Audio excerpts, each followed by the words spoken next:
अगर आपको अभी पता चला है कि आप प्रेग्नेंट हैं, यानी आपका पहला, दूसरा या तीसरा महीना चल रहा है, तो आपको कौन से सवाल ऐसे हैं जिनके जवाबों का पता होना बहुत ज़रूरी है।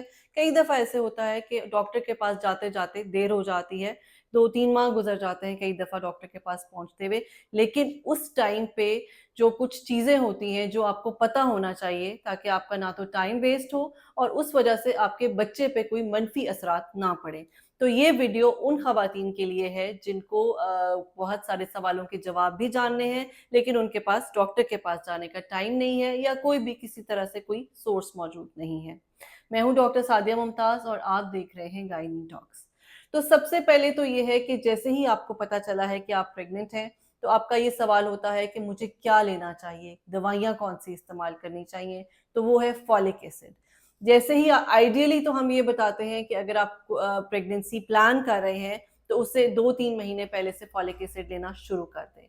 लेकिन अगर आप उससे पहले से फॉलिक एसिड नहीं ले रही हैं और अभी आपको पता चला कि आप प्रेग्नेंट हैं, तो आप आज से ही फॉलिक एसिड लेना शुरू कर दें, क्योंकि फॉलिक एसिड आपके बच्चे के ज़हनी नशो-नुमा के लिए बहुत ज़रूरी है। फॉलिक एसिड आपके बच्चे को रीढ़ की हड्डी के जो मसाइल हैं, उनसे बचाती है और ज़हनी जो बीमारियाँ हैं, उनसे बचाती है। बहुत सी ख़वातीन जिनकी फ़ैमिली में या तो उनकी अपनी कोई हिस्ट्री है या उनकी फ़ैमिली में कोई हिस्ट्री है, एबनॉर्मल बच्चों की पैदाइश होती है, जिनकी ज़हनी जो है वो माज़ूरी होती है, जिनके सर छोटे होते हैं, जो ब्रेन है उसके अंदर पानी होता है, तो इन सब चीज़ों से फॉलिक एसिड आपको बचाता है। So folic acid is a must. उसके अलावा ये है कि आपको अपना ब्लड ग्रुप पता होना बेहद ज़रूरी है। वैसे तो नॉर्मली आजकल जो सिचुएशन है, वैसे ही जब आप हेल्थ प्रोफाइल्स कराते हैं, तो उसमें ब्लड ग्रुप करा लिया जाता है। लेकिन अगर किसी वजह से आपका ब्लड ग्रुप अभी तक नहीं हुआ और आप प्रेग्नेंट हुई हैं और आपको अभी पता चला है, please go for your blood group. और आपके ब्लड ग्रुप के साथ-साथ अगर तो आपका ब्लड ग्रुप पॉज़िटिव है, तो हस्बैंड के ब्लड ग्रुप की इतनी कंपल्सरीली जो है वो नॉलेज होना ज़रूरी नहीं है। लेकिन अगर आपका ब्लड ग्रुप नेगेटिव है, तो आपके हस्बैंड का ब्लड ग्रुप भी आपको ज़रूर पता होना चाहिए, बिकॉज़ आपकी ये जो प्रेगनेंसी है, ये अकॉर्डिंगली चलेगी। नेगेटिव और पॉज़िटिव ब्लड ग्रुप जो है उसकी बहुत इनकम्पैटिबिलिटीज़ होती हैं और आपको स्ट्रेट अवे जब आप डॉक्टर के पास जाती हैं, तो वो इन इनकम्पैटिबिलिटीज़ से रिलेटेड कुछ टेस्ट कराते हैं और आपको कुछ एडवाइसेज़ की जाती हैं। जिसमें एक एडवाइस ये होती है कि जैसे ही आपकी डिलीवरी होगी तो फ़ौरन आपके बच्चे का टेस्ट कराया जाएगा, ब्लड ग्रुप। अगर तो उसका ब्लड ग्रुप आप वाला यानी कि नेगेटिव है, तो फिर तो कोई इश्यू नहीं है। लेकिन अगर उस बच्चे का ब्लड ग्रुप पॉज़िटिव है, तो फिर आपको यानी माँ को एक ऐसा इंजेक्शन लगाया जाता है, जिसको हम एंटी-डी कहते हैं और वो फर्दर आगे आने वाले बच्चे की सेफ्टी के लिए बेहद ज़रूरी होता है। क्योंकि इस बच्चे के पॉज़िटिव होने की वजह से आपकी बॉडी में कुछ एंटीबॉडीज़ बन जाते हैं, जो कि अगली प्रेगनेंसी अगर तो वो बच्चा पॉजिटिव है, तो वो उसके साथ दोबारा से इंटरैक्ट कर सकता है। इसके अलावा फर्स्ट ट्राइमेस्टर यानी पहले 3 माह में ही हम आपके कुछ मज़ीद टेस्ट लेते हैं, जिसमें आपका सीबीसी देखा जाता है, उसमें हम आपका एचबी लेवल देखते हैं। अगर तो एचबी लेवल ठीक नहीं है, तो इसका मतलब है कि आपको प्रेगनेंसी में बहुत से चैलेंजेस का सामना करना पड़ रहा है और वो अगर हमें शुरू में ही पता चल जाता है, फर्स्ट विज़िट में ही, फर्स्ट टेस्ट में ही पता चल जाए, तो हम बहुत से प्रिकॉशनरी मेजर्स ले लेते हैं, आपको मेडिकेशन स्टार्ट कर देते हैं, आपको डाइटरी एडवाइसेज़ दे देते हैं, ताकि ड्यूरिंग प्रेगनेंसी जल्द अज़ जल्द जो है हम आपका एचबी लेवल ऊपर लेकर आएँ, मेंटेन करें, ताकि आपके बच्चा जो है वो इस लो एचबी से अफ़ेक्ट ना हो। डाइटरी एडवाइसेज़ आपको दी जाती हैं कि आपने क्या खाना है और क्या नहीं खाना। मोस्टली चीज़ें जो हमारी डाइट में इंक्लूडेड हैं, वो हेल्दी होती हैं और आपको एडवाइस कर दी जाती हैं। फर्स्ट विज़िट में या जो भी आपका मंथ पहले 3 माह में चल रहा है, आप जो पहला विज़िट अपने डॉक्टर को कर रहे हैं, आपकी एक डिटेल्ड हिस्ट्री ली जाती है, जिसमें आपको पहले से होने वाले कोई प्रॉब्लम्स जो हैं, उनको आइडेंटिफ़ाई किया जाता है। आपकी पिछली हिस्ट्री ली जाती है, अगर तो ये आपकी दूसरी या तीसरी प्रेगनेंसी है, तो जो पिछली प्रेगनेंसी में प्रॉब्लम्स थे, उनको डिस्कस किया जाता है और उनको मद्देनज़र रखते हुए आपकी इस प्रेगनेंसी की मैनेजमेंट बहुत ज़रूरी है। आपके बहुत ज़्यादा ये क्वेश्चन्स होते हैं कि जी हम प्रेगनेंसी हो गई है, तो क्या हम सीढ़ियाँ चढ़ सकते हैं या नहीं चढ़ सकते?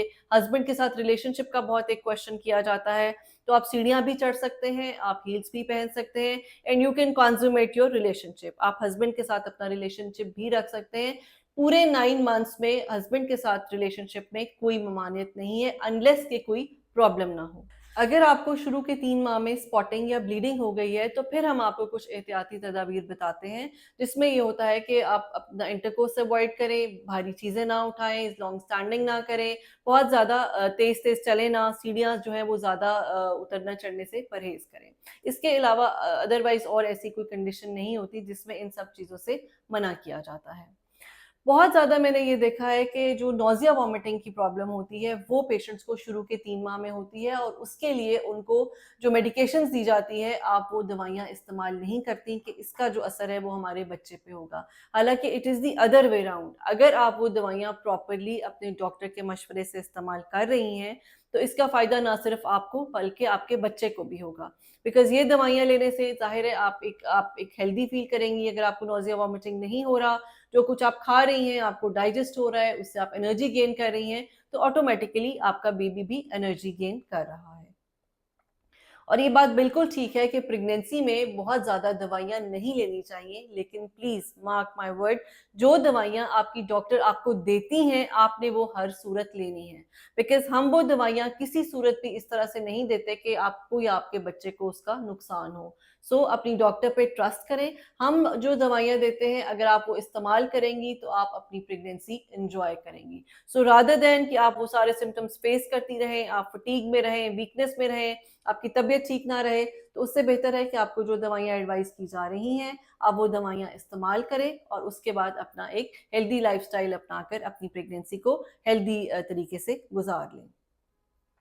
कोई भी फूड जो है उसमें जैसे बहुत ज़्यादा कहा जाता है कि फर्स्ट ट्राइमेस्टर में आपने एग्स नहीं लेने या फिश नहीं लेनी, खजूरें नहीं लेनी, तो ऐसी कोई बात नहीं है। आप हर तरह की डाइट जो आपको हज़म होती है, जो आप खा सकती हैं वो आप लें। बस ये कोशिश ये करें कि आप बहुत ज़्यादा मिर्च मसालों वाली चीज़ें ना लें, बहुत ज़्यादा सोडाज़ ना लें, बिकॉज़ इससे आपको तेज़ाबियत होगी और आपको इंडाइजेशन होगी। और फिर जब ये सारी आपको सिम्पटम्स होते हैं, तो फिर ना तो आपसे खाया जाता है और उसके उलट फिर ये होता है कि आपको नॉज़िया वॉमिटिंग शुरू हो जाता है, फिर आपका बीपी लो हो जाता है और यहाँ तक कि कुछ लोगों को हमें हॉस्पिटलाइज़ करके एडमिशन भी करना पड़ता है और फिर हम उनको ड्रिप्स और इंजेक्शंस लगाते हैं ताकि उनकी तबीयत जो है वो बहाल हो सके। कुछ सिम्पटम्स में ये होता है कि कई पेशेंट्स को बहुत ज़्यादा नींद आती है।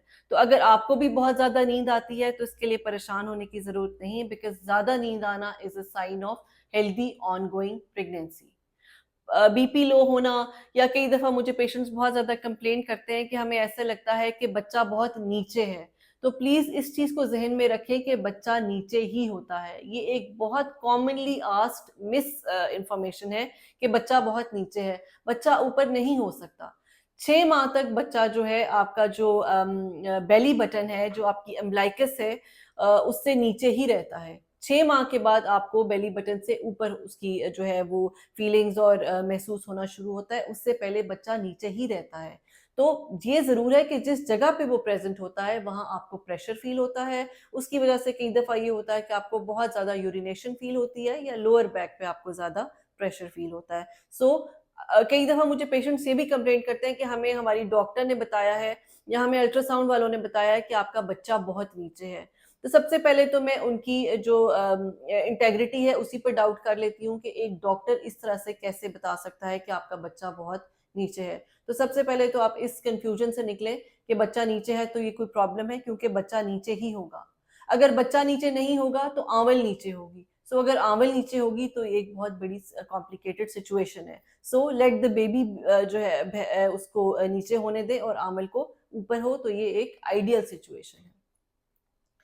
और आई थिंक ये कुछ मेन क्वेश्चंस थे जो जिसकी क्वेरीज बहुत ज़्यादा होती हैं आप में और आई होप इस वीडियो के बाद आपकी क्वेरीज जो है वो क्लियर हो चुकी होंगी। Thank you.